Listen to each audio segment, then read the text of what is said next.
రాష్ట్ర ముఖ్యమంత్రి గారి పర్యటన సందర్భంగా ముఖ్యమంత్రి గారికి ఒక బహిరంగ లేఖను నేను ఈరోజు విడుదల చేయడం జరుగుతూ ఉంది. ఎందుకంటే రేపు ముఖ్యమంత్రి గారు సిద్దిపేట నియోజకవర్గ పర్యటనకు వస్తున్న సందర్భంగా రేవంత్ రెడ్డి గారు ఈ నియోజకవర్గానికి చేసినటువంటి ద్రోహాన్ని, ఈ నియోజకవర్గంలో కొనసాగుతున్నటువంటి పనులను రద్దు చేసినటువంటి తీరును అన్ని కూడా ఈ లేఖలో వివరంగా చెప్పడం జరిగింది. రేవంత్ రెడ్డి గారు రేపు సిద్దిపేట నియోజకవర్గానికి వస్తున్న క్రమంలో కొన్ని అభివృద్ధి కార్యక్రమాలకు, ప్రారంభోత్సవాలకు ఆయన పెట్టుకున్నారు. అందులో ఒక్కటి కూడా ఈ ప్రభుత్వం వచ్చిన తర్వాత మంజూరు చేసింది కానీ ఈ ప్రభుత్వం ప్రతిపాదనలు పెట్టిందైతే అంతకంటే లేదు. ఇవన్నీ కూడా మా ప్రభుత్వ హయాంలో ఆనాటి ముఖ్యమంత్రి కేసీఆర్ గారి ఆశీస్సులతో, స్థానిక బీఆర్ఎస్ నాయకత్వము, మేమందరం కలిసి ఎంతో శ్రమతో ఇవన్నీ కూడా నిర్మించుకోవడం జరిగింది, వీటిని తెచ్చుకోవడం జరిగింది. దానికి రిబ్బన్ కత్తిరియడానికి రేవంత్ రెడ్డి గారు వస్తా ఉన్నారు. అంటే మాదేమో శ్రమ ఫలితం, వారిదేమో శిలాఫలకాల ఫలితం. అంటే శ్రమ ఫలితం మాది, శిలాఫలకాల వంతేమో మీదైంది.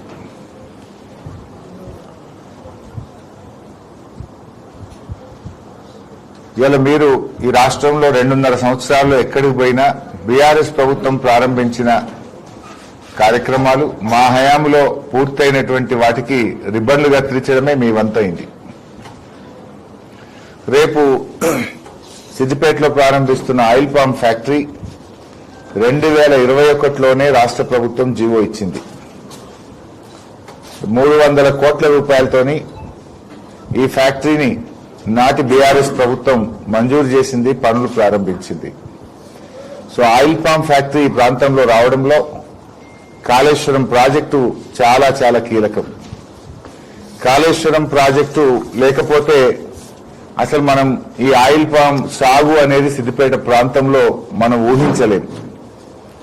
కాళేశ్వరాన్ని కూలేశ్వరం అన్న రేవంత్ రెడ్డి, ఆయన చేతుల మీదుగా ఈ ఆయిల్ పామ్ ఫ్యాక్టరీ ప్రారంభం అవడం అనేది శోచనీయం. అట్లీస్ట్ ఇప్పటికన్నా కళ్ళు తెరువు రేవంత్ రెడ్డి. కాళేశ్వరం కూలేశ్వరం కాదు, కాళేశ్వరం తెలంగాణకు వరం. నువ్వు నర్మెటలో ఏ ఆయిల్ పామ్ ఫ్యాక్టరీ ప్రారంభిస్తున్నావో ఆ ఆయిల్ పామ్ ఫ్యాక్టరీకి కూడా 20 కోట్ల లీటర్ల కాళేశ్వరం జలాలే ప్రతి సంవత్సరం ఇవ్వడం జరుగుతుంది. ఆ నర్మెట పక్కనే కెనాల్ పోతా ఉంది. అక్కడ దాకా పోయి నెత్తి మీద నీళ్లు చల్లుకొని నీ పాప పరిహారం చేసుకో. ఆ రోజుల్లో మేము కాళేశ్వరం ప్రాజెక్టు కట్టేటప్పుడు మల్లన్న సాగర్ను అడ్డుకోవడానికి 2 రోజులు నువ్వు అడ్డం పండుకున్నవాడా.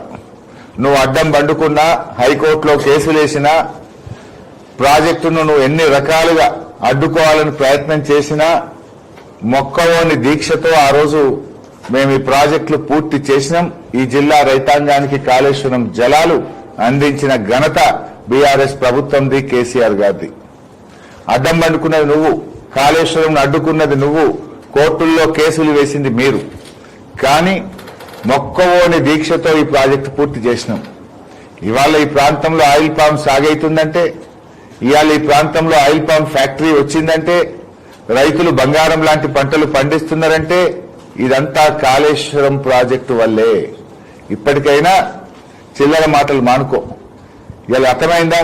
నిన్నదాకా కాళేశ్వరం కూలేశ్వరం అన్నావు. ఇవాళ నువ్వు ఆ కాళేశ్వరం జలాల మీద పండిన పంటకు, కాళేశ్వరం జలాల మీద పెట్టిన ఫ్యాక్టరీకి నీ చేతుల మీదుగా రిబ్బన్ గా తీస్తున్నావు. ఇప్పటికైనా స్టోరీ తెచ్చుకో. అయితే నేను ఇందాక ఒక మాట చెప్పడం జరిగింది. ముఖ్యంగా మాదేమో శ్రమ ఫలితం, మీదేమో శిలాఫలకం. ఎందుకు ఈ మాట అన్నా అంటే, ఆయిల్ పామ్ ఫ్యాక్టరీ 300 కోట్లతో మంజూరు చేయడానికి చాలా శ్రమపడ్డాం. కాళేశ్వరం జలాల కోసం భూసేకరణలో గాని, ప్రాజెక్ట్ నిర్మాణంలో గాని ఎంతో శ్రమపడ్డాం. మొక్కలు తెప్పించి ఒక్కొక్క రైతును ఒప్పించి మెప్పించి మా నాయకులందరితో కూడా, ఇక్కడ ఉన్న వాళ్ళందరితో కూడా కాలుష్యం, నేను ఆయిల్ పామ్ మొక్కలు పెట్టించాను. ఆ రోజు రైతుల్లో భరోసా కల్పించాం. మొక్కలు పెట్టించడంలో కానీ, అదేవిధంగా కాళేశ్వరం ప్రాజెక్టు పూర్తి చేయడంలో కానీ, ఆయిల్ పామ్ ఫ్యాక్టరీకి అవసరమైన 62 ఎకరాల భూమిని కూడా సేకరించి ఆ రోజు అక్కడ వారికి అప్పచెప్పాము. ఆ రోజు శ్రీకాంత్ రెడ్డి ఎంపీపీగా ఉండే, అక్కడ అప్పుడు మా సర్పంచ్ మేమందరం కష్టపడి 62 ఎకరాల భూమి సేకరించి ఆయిల్ పామ్ కంపెనీకి టీజీఐఐసి ద్వారా ఆ భూములు కేటాయించాం. తర్వాత LSM 9 కెనాల్లు పొడిగించి అక్కడ ఒక వాటర్ పాండ్ 20 కోట్ల లీటర్ల నీళ్లు పట్టే పాండ్ కూడా నిర్మించి నీళ్లు కూడా అందించాం. అడుగడుగున ఆ ప్రాజెక్టు నిర్మాణంలో, ఆయిల్ ఫామ్ ఫ్యాక్టరీ రావడంలో అణువణువున కూడా దాంట్లో కృషి చేశాం. ఇవాళ ఇండియాలో ది బెస్ట్ ప్లాంట్, ఆ టెక్నాలజీని మలేషియన్ టెక్నాలజీ వాడాలని, జీరో లిక్విడ్ డిశ్చార్జ్ ఉండాలని, దానికి అవసరమయ్యే విద్యుత్తు దాని వ్యర్థాల నుంచి ఆ ఫ్యాక్టరీలోనే విద్యుత్ ప్లాంట్ పెట్టాలని, అదేవిధంగా రిఫైనరీ కూడా పెట్టాలని, ఇవన్నీతో కూడిన డిపిఆర్ ను ఆనాటి ప్రభుత్వం ఆమోదించింది. The best plant in the country అంటే ఎంతో ముందు చూపుతోని ఈ ఫ్యాక్టరీకి ఆ రోజుల్లో మేము రూపకల్పన చేశాం. అది ఈ రోజు మీరు ప్రారంభిస్తున్నారు. అందుకే అన్నాను, మాది శ్రమ ఫలితం, మీది శిలాఫలకం అని. సో ఆయిల్ పామ్ ఫ్యాక్టరీ 300 కోట్ల నిర్మాణంలో, ఆయిల్ పామ్ పంట ఈ ప్రాంతానికి రావడంలో అది బీఆర్ఎస్ ప్రభుత్వం చేసినటువంటి కృషి. రెండవది, ఒక 4 భవనాలు ఈరోజు రేవంత్ రెడ్డి గారు ప్రారంభిస్తున్నారు. ఈ 4 నేను ఆరోగ్య శాఖ మంత్రిగా ఆ రోజు మంజూరు చేసి నిర్మాణం పూర్తి చేసినాయి. ఒకటి సెంట్రల్ డ్రగ్ స్టోర్, ఆసుపత్రులకు ఇచ్చే మందులు హైదరాబాద్ నుంచి రావాలంటే ఆలస్యం అవుతుందని ఆ సెంట్రల్ డ్రగ్ స్టోర్ సిద్దిపేటలోనే పెట్టాలని నిర్మించినాం. సెంట్రల్ డ్రగ్ స్టోర్ అక్కడ పోయింది. 2 సంవత్సరాల నుంచి సెంట్రల్ డ్రగ్ స్టోర్ పనిచేస్తుంది, అక్కడే పనిచేస్తుంది. దానికి పలికేసుకుంటుండే ఇవాళ. ఈ సెంట్రల్ డ్రగ్ స్టోర్ అనేది మరి 3,60,00,000తో నిర్మాణం అయిపోయి 2 సంవత్సరాల నుంచి అక్కడ ఫంక్షన్ చేస్తుంది. ఆల్రెడీ అలా డ్రగ్ స్టోర్ పోయింది, పనిచేస్తుంది. దానికినే పలికేసుకుంటుండే ఇవాళ. ఇక రెండవది ఆయుష్ హాస్పిటల్.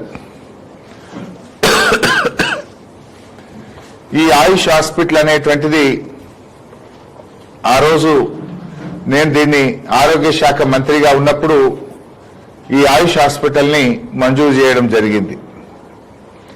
ఈ ఆయుష్ హాస్పిటల్ దాదాపు 25 కోట్ల రూపాయలతోని మంజూరు చేశాం. ఆల్రెడీ ఆయుష్ హాస్పిటల్ పూర్తయింది, అక్కడ ఓపీ నడుస్తా ఉంది. దానికి నువ్వు పలికేసుకుంటున్నావు, ఇవాళ శిలా పలికేసుకుంటున్నావు.